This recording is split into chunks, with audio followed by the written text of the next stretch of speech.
The first indication that humanity's understanding of strength differed fundamentally from the rest of the galaxy came not through displays of military might or technological superiority, but through an act so alien to established galactic warfare that it redefined the very concept of power. In the 43rd year of the Terran integration period, when humanity had barely begun to establish its presence among the stars, the Vorthak Dominion launched what they believed would be a demonstration of superiority over the newest species to join the galactic community. The Vorthak, apex predators from a world where only the strong survived to see dawn, had built their empire on a simple principle. Mercy was the luxury of the weak, and the weak deserved only conquest. Admiral Zethkar of the Vorthak Third Fleet received his orders with the satisfaction of a hunter sighting easy prey. The human colonies on the outer rim worlds of Kepler 442b and Gliese 667cc were lightly defended, populated primarily by scientists, terraformers, and their families. Intelligence reports suggested minimal military presence, perhaps a few patrol corvettes and a handful of automated defense platforms. The humans, with their soft features and evident concern for their elderly and infirm, appeared to embody everything the Vorthak considered contemptible weakness. The attack commenced at 0347 Standard Galactic Time. Vorthak dreadnoughts emerged from hyperspace like metallic predators, their weapon arrays already charging. The human response was exactly what Zethkar expected. Immediate evacuation protocols, desperate distress calls, and the hasty deployment of their laughably inadequate defensive forces. 3 human corvettes engaged the Vorthak fleet in what could generously be called a delaying action, while civilian transports fled toward the system's edge. What followed was a massacre. The Vorthak possessed overwhelming firepower, generations of combat experience, and the absolute certainty that they were dealing with a species too weak to pose any real threat. Human ships exploded in brilliant flowers of plasma and debris. The evacuation transports loaded with fleeing families were systematically hunted down and destroyed. By hour 6 of the engagement, both human colonies burned beneath orbital bombardment, their terraforming stations reduced to twisted metal, and their research facilities obliterated. Zethkar allowed himself a moment of satisfaction as his fleet's sensors confirmed the complete destruction of human military assets in the system. The few escape pods detected fleeing into deep space would carry word of Vorthak supremacy back to human space. This had been precisely the kind of demonstration the Dominion Council had ordered. Swift, brutal, and absolute. The Admiral was reviewing casualty reports when his communications officer reported an anomaly. Long-range sensors had detected a significant hyperspace signature at the system's edge. Given the vectors and energy readings, multiple large vessels were approaching at high velocity. Reinforcements? Asked Sub-Commander Thekvas, mandibles clicking with anticipation. Zethkar studied the sensor data with growing confusion. The approaching ships were massive, larger than anything in the human fleet inventory according to Dominion intelligence. More puzzling still, they were broadcasting on civilian emergency frequencies rather than military channels, and their transponder codes identified them as medical vessels. Medical vessels? Thekvas's confusion mirrored his commander's. Perhaps they seek to retrieve wounded from the escape pods?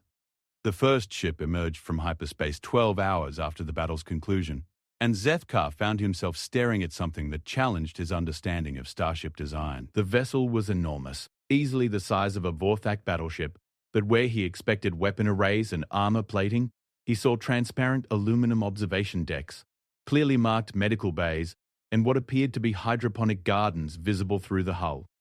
The ship's hull bore the simple symbol of a red cross on a white field, repeated in multiple languages including Vorthak script. More ships followed. By the time the full fleet had arrived, 47 massive medical vessels hung in space above the burning colonies, their hulls gleaming white and silver against the starfield. Each ship broadcasted the same message on all frequencies. This is the Terran Medical Corps responding to distress signals from Kepler 442b and Gliese 667cc. We are prepared to render aid to all injured parties regardless of species or allegiance. Zethkar's tactical officer, Commander Hesrak, approached with an expression of bewilderment. Admiral, these vessels, they have no weapons. No weapons? Zethkar examined the detailed scans himself. The medical ships carried no particle beam arrays, no missile tubes, no plasma cannons. Their energy signatures showed massive power plants, but the energy was routed to medical equipment, life support systems, and what appeared to be the most sophisticated hospital facilities he had ever seen. They must have escort vessels. None detected, Admiral. These ships appear to be entirely alone. The human medical fleet established orbit above both devastated colonies and immediately began deployment of rescue shuttles. What happened next would be discussed in military academies across the galaxy for generations to come, not because of its tactical brilliance, but because of its complete defiance of everything galactic civilization understood about strength and warfare. The humans began rescuing Vorfak survivors. Commander Hesrak was the first to notice. Admiral, human shuttles are deploying to Sector 7. That's where the Thunderclaw was destroyed. The Thunderclaw had been one of Zethkar's own escorts, crippled by human defensive fire and abandoned when its reactor began failing. Are they securing the wreck for intelligence? Zethkar asked. No, sir. They're extracting the crew. Zethkar watched the tactical display in stunned silence as human rescue shuttles docked with the dying Vorthak vessel and began evacuating the crew.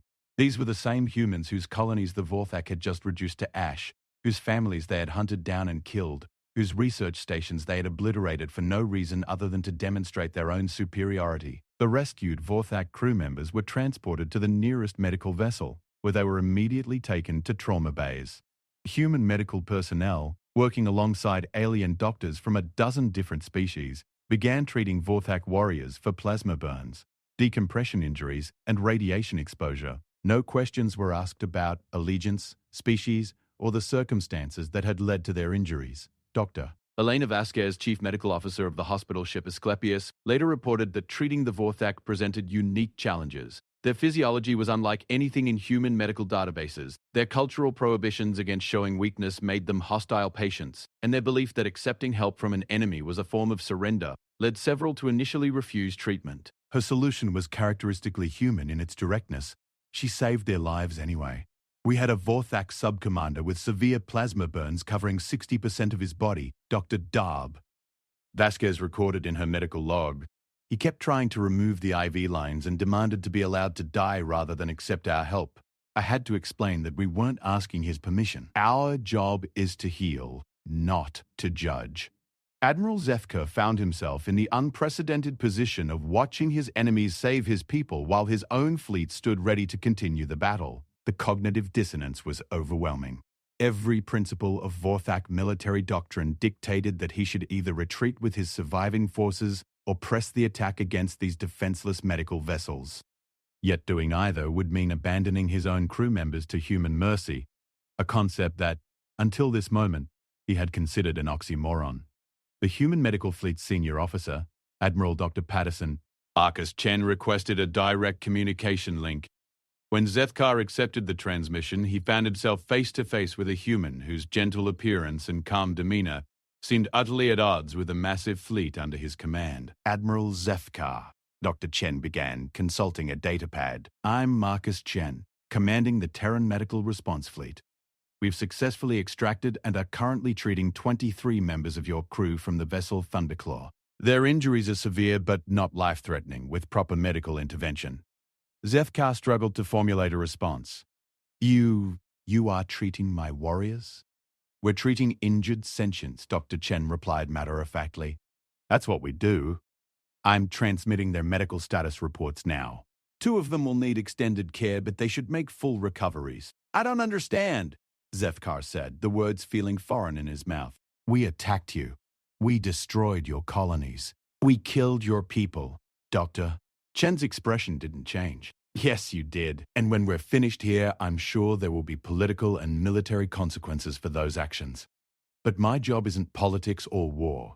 It's medicine. Your people are injured, so we treat them. It's that simple. But it wasn't simple. Not for Zethkar or any of the Vorthak fleet. They had entered this system expecting to face weak prey that would either flee or die quickly. Instead, they found themselves confronted with something they had no framework for understanding. An enemy that responded to violence with healing, to hatred with compassion, to destruction with rescue.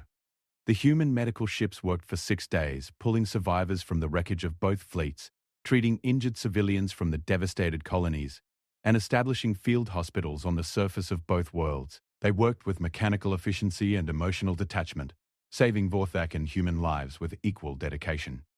When Subcommander Thekvas asked Dr. Sarah Kim why she was working so hard to save the lives of people who had just murdered her colleagues, She looked at him as if the question didn't make sense. Because they're hurt, she said simply, adjusting an IV drip that was keeping a Vorthak engineer alive. I'm a doctor. They're patients. Nothing else matters. The philosophical implications of this approach began to ripple through the Vorthak's fleet's command structure. These humans had just demonstrated something that violated every assumption the Dominion had made about weakness and strength. They had been utterly defeated in conventional military terms. Their colonies destroyed, their defensive forces obliterated, their people killed or scattered. Yet here they stood, in control of the battlefield, dictating terms through sheer moral authority. Admiral Zethkar realized that he was in an impossible position. He could attack the medical ships, but doing so would mean killing his own crew members who were being treated aboard them. He could retreat, but that would mean abandoning wounded Vorthak to human care indefinitely. He could negotiate, but that would acknowledge that these weak humans held a position of strength. The solution came from an unexpected source. Dr. Chen contacted him again on the 6th day with a simple proposal. Admiral, we've stabilized all the critically injured from both sides. Your people who are well enough to travel can be transferred back to your ships whenever you're ready. Those who need extended care will need to remain with us for several more weeks, but we'll arrange for them to be transferred to Vorthak medical facilities as soon as it's safe to do so. You would return them? Just like that? Of course. They're your people. We've fixed what we could, and now they need to go home. Zethkar stared at this human who spoke of returning enemy personnel as casually as discussing the weather. What do you want in exchange? Dr. Chen looked genuinely confused. Exchange? Admiral, these are medical services, not negotiations. We don't charge for emergency treatment. But surely you have demands, terms. Concessions you wish to extract? I'm a doctor, not a diplomat. Doctor. Chen replied, my only demand is that you allow us to complete medical transfers safely. After that, you're free to leave, stay, or do whatever your military protocol requires. The first group of recovered Vorthak personnel returned to their ships that afternoon. They came back changed, not physically, though their injuries had been expertly treated, but psychologically. They had been cared for by people who had every reason to hate them, treated with kindness by those they had wronged, and shown a form of strength they had never imagined possible. Chief Engineer Kasrath, recovered from severe radiation poisoning, reported to Admiral Zethkar in a state of obvious confusion. Admiral, I need to report something unusual about the humans. Proceed. Sir, they actually healed me. Not just enough to survive, but completely. Better than I was before the injury. And when I asked the human doctor why they would do this for an enemy, she said, Kasrath paused, struggling with the words. She said that healing was what separated civilization from barbarism. Similar reports came from every returning crew member. The humans had not merely provided minimal care to keep their prisoners alive, they had given each patient the best possible treatment, regardless of species, allegiance, or the circumstances that had led to their injuries. More disturbing still, they had done so with genuine concern for their patients' well-being, asking nothing in return. Sub-Commander Thekfas, who had spent 3 days in a human medical bay being treated for plasma burns, provided the most unsettling report of all. Admiral, they have children on those ships. Children? Young humans learning to become doctors. I watched a human child, couldn't have been more than 20 of their years, work for 16 hours straight to save the life of warrior Dracoth. The senior doctor had told her she could rest, that others could take over, but she refused to leave her patient. Thekfas's mandibles clicked uncertainly. When I asked her why she cared so much about a Vorthak warrior, she said that Dracoth had told her about his offspring during surgery, and she wanted to make sure he would see them again.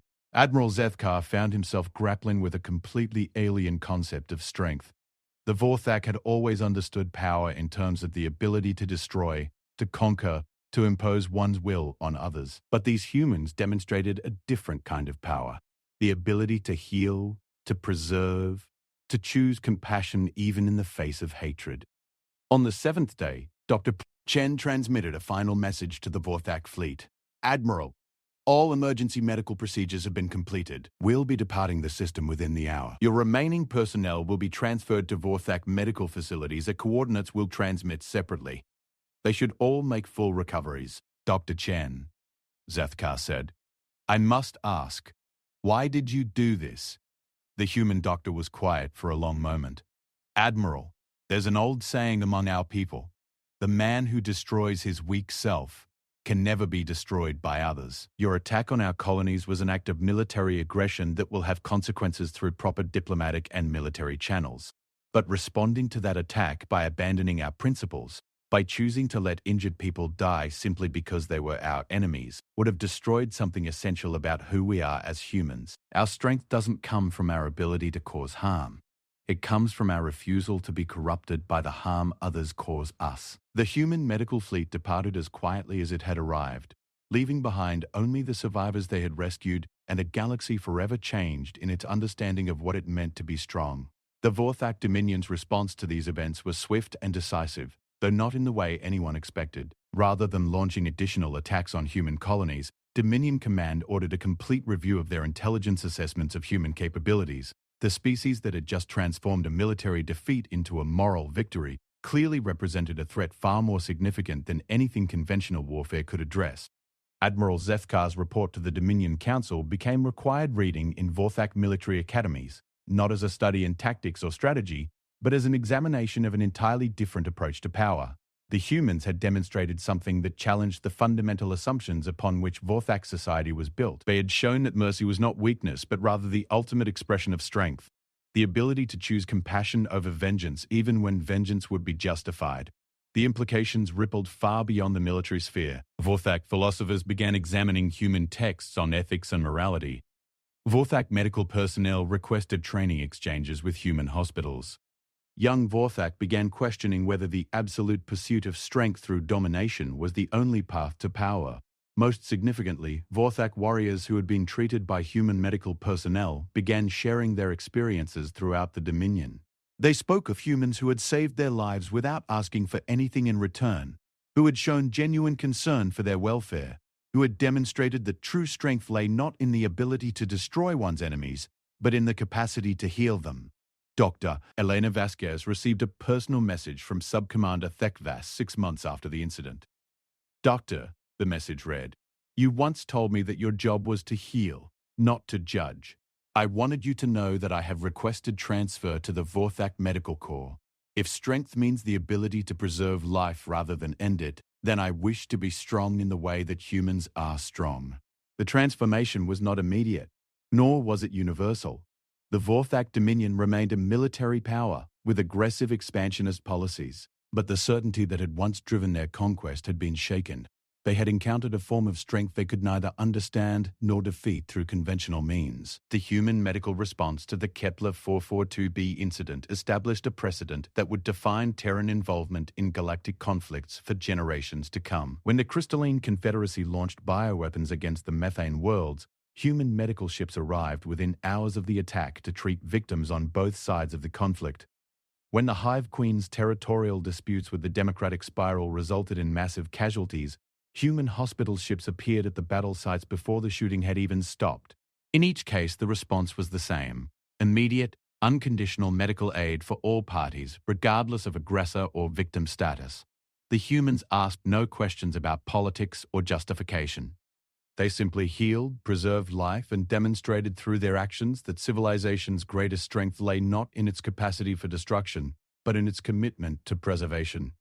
The psychological impact of this approach proved more devastating to aggressive galactic powers than any conventional military response could have been. It became impossible to view humans as weak when they consistently demonstrated the moral courage to treat their enemies wounded while their own colonies burned.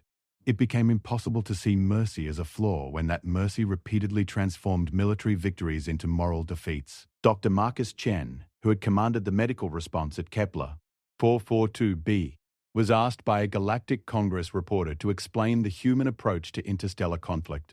His response became one of the most quoted statements in galactic history: "Weakness is allowing others to determine who you are. Strength is remaining true to your principles even when those principles are tested by hatred, violence, and loss. When we choose to heal rather than harm, to preserve rather than destroy, we're not being weak, we're being human. And being human means refusing to let our enemies transform us into something we're not."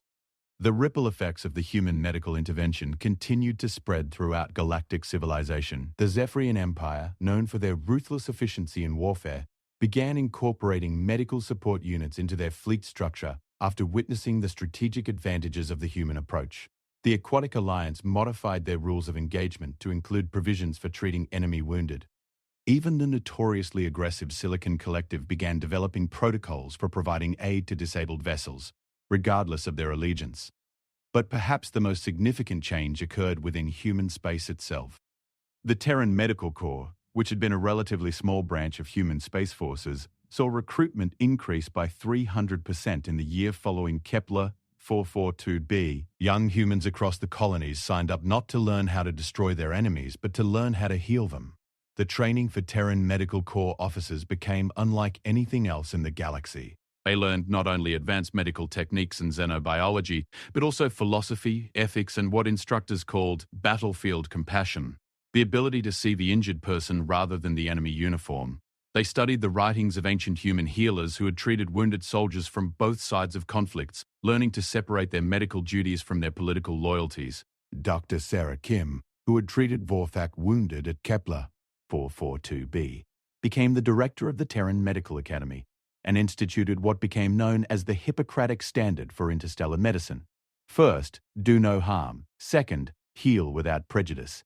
Third, remember that your strength is measured not by who you can defeat, but by who you can save.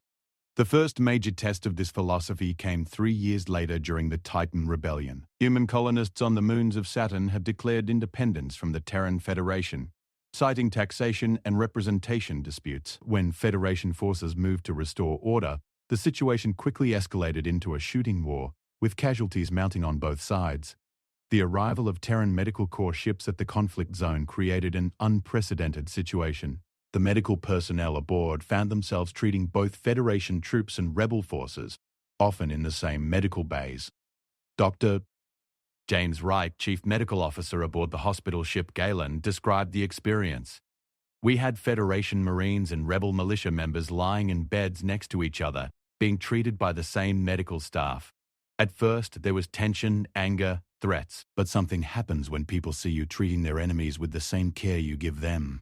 The anger doesn't disappear, but it changes. It becomes something else. A Titan rebellion was ultimately resolved through negotiation rather than military victory, partly because the sight of human medical personnel treating both sides equally had stripped away much of the dehumanization that typically fueled such conflicts. Federation troops found it difficult to see rebels as monsters when they watched human doctors working to save rebel lives. Rebel forces struggled to maintain their hatred of the Federation when Federation medical personnel risked their own safety to treat rebel wounded. The psychological impact of this approach began to transform human society itself.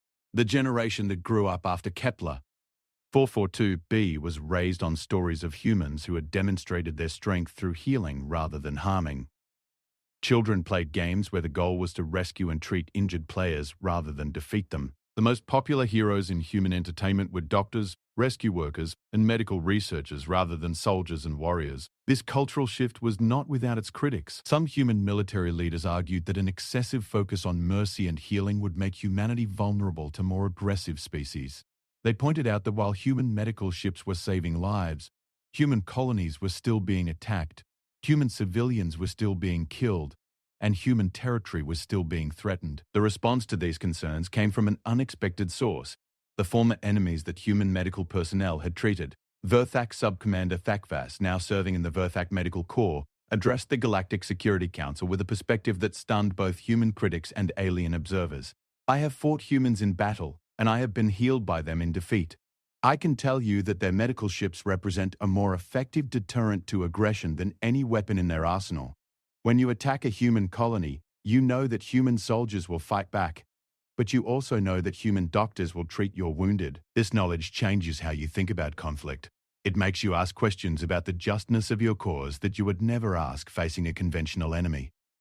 The sub-commander's statement highlighted what military strategists were beginning to recognize as the mercy doctrine, the idea that demonstrating absolute commitment to humanitarian principles could serve as a more effective deterrent to aggression than conventional military power. Potential aggressors found themselves hesitating to attack humans not because they feared human weapons, but because they feared human mercy. The psychological effect was profound. It was one thing to justify attacking an enemy that would respond with violence. Such conflicts could be framed in terms of strength versus weakness, us versus them. It was entirely different to justify attacking an enemy that would respond by saving the lives of your own people. Such actions forced aggressors to confront the moral implications of their choices in ways that conventional warfare never could. Elena Vasquez, now serving as Director of Interspecies Medical Relations, received requests from dozens of alien governments asking for human medical training. The Korthak hegemony, traditional enemies of the Terran Federation, formally requested that human medical personnel be stationed at their border conflicts with the insectoid swarms. The gaseous entities who had never before acknowledged the value of biological life asked for human consultation on developing medical protocols for their crystalline allies. Each of these interactions spread the human approach to strength and weakness throughout galactic civilization.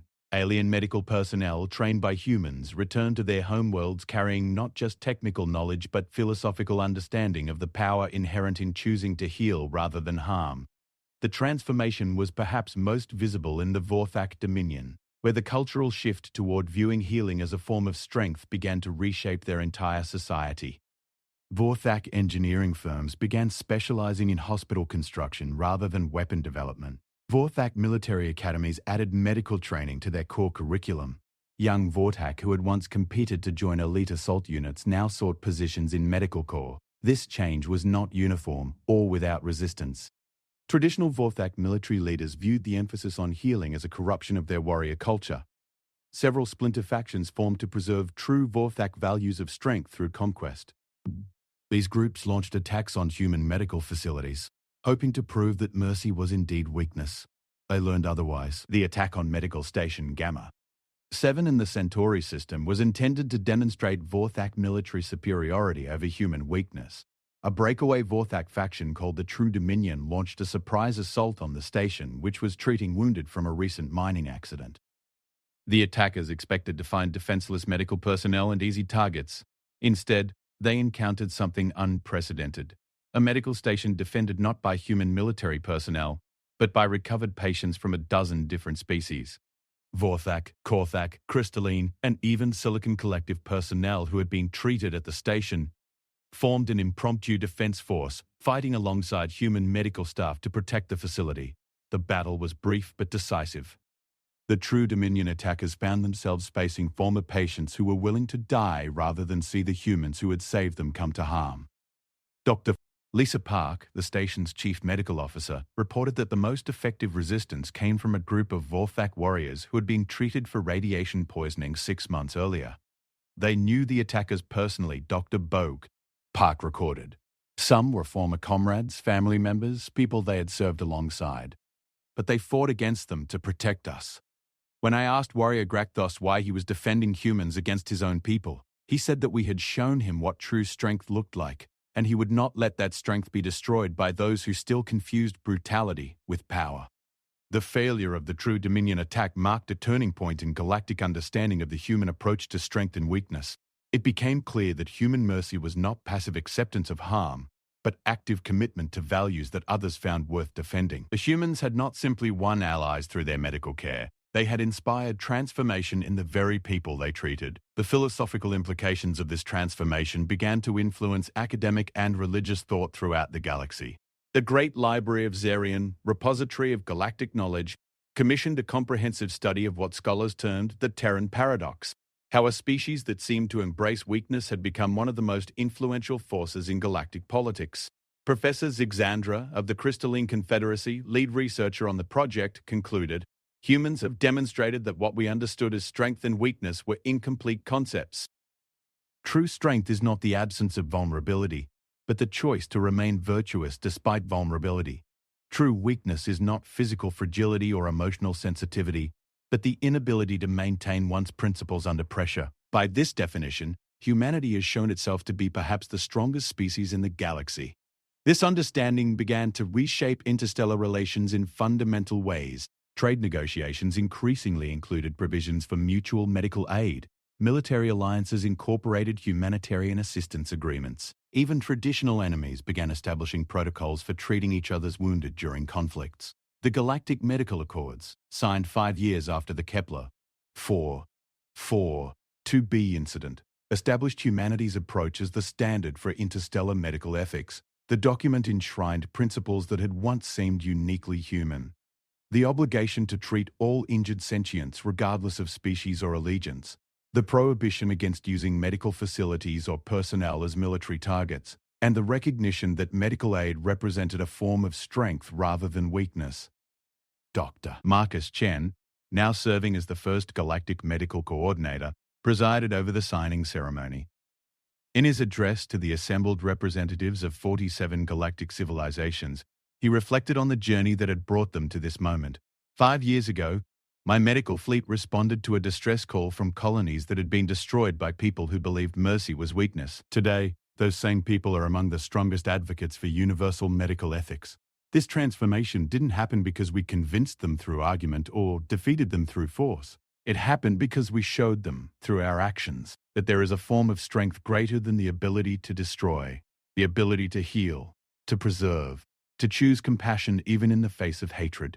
The signing of the Galactic Medical Accords represented more than just a diplomatic agreement. It marked the acceptance throughout galactic civilization of principles that had once seemed uniquely human. The idea that strength could be measured by one's commitment to preserving life rather than ending it, that mercy represented courage rather than weakness, that healing could be a form of power rather than vulnerability. But perhaps the most significant outcome of the human medical intervention at Kepler 442b was not the transformation of galactic civilization, but the evolution of humanity itself. The generation of humans who came of age after the incident grew up understanding that their species' greatest strength lay not in their technology or their military capabilities, but in their refusal to abandon their principles under pressure. This understanding shaped every aspect of human expansion into the galaxy.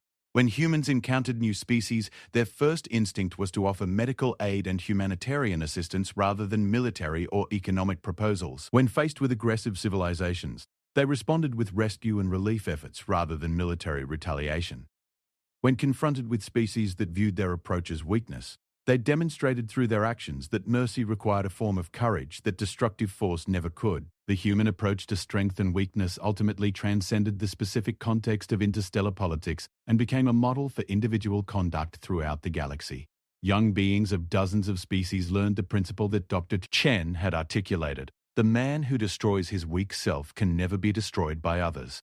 This principle, that true invulnerability, came not from eliminating one's vulnerabilities but from choosing to act with integrity despite them, became central to educational curricula, philosophical traditions, and personal development programs across galactic civilization.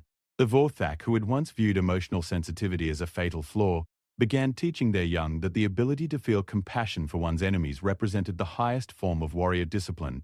The Silicon Collective, previously focused entirely on logical efficiency, incorporated empathy protocols into their decision-making processes. The gaseous entities, who had never before considered the welfare of biological beings, established medical research programs to better understand and assist their crystalline and organic neighbors. In each case, the transformation was not forced or imposed but chosen, species after species deciding that the human demonstration of strength through mercy offered a more powerful and sustainable approach to existence than traditional paradigms of power through domination. The final validation of this approach came 10 years after Kepler 442b, when the galaxy faced its greatest threat since the formation of the Galactic Congress. The Void Harbingers, an extragalactic force of immense destructive power, arrived at the edge of known space and began systematically destroying everything in their path. Their technology was superior to anything in the galaxy, their numbers seemed unlimited, and their apparent goal was the complete elimination of all life. The initial response was conventional.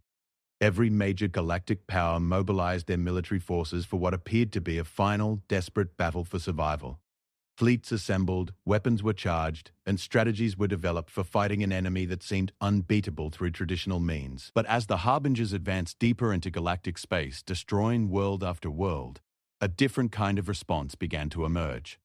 Human medical ships, supported by medical personnel from dozens of species trained in human techniques, began appearing at Harbinger attack sites not to fight, but to rescue survivors and treat the wounded.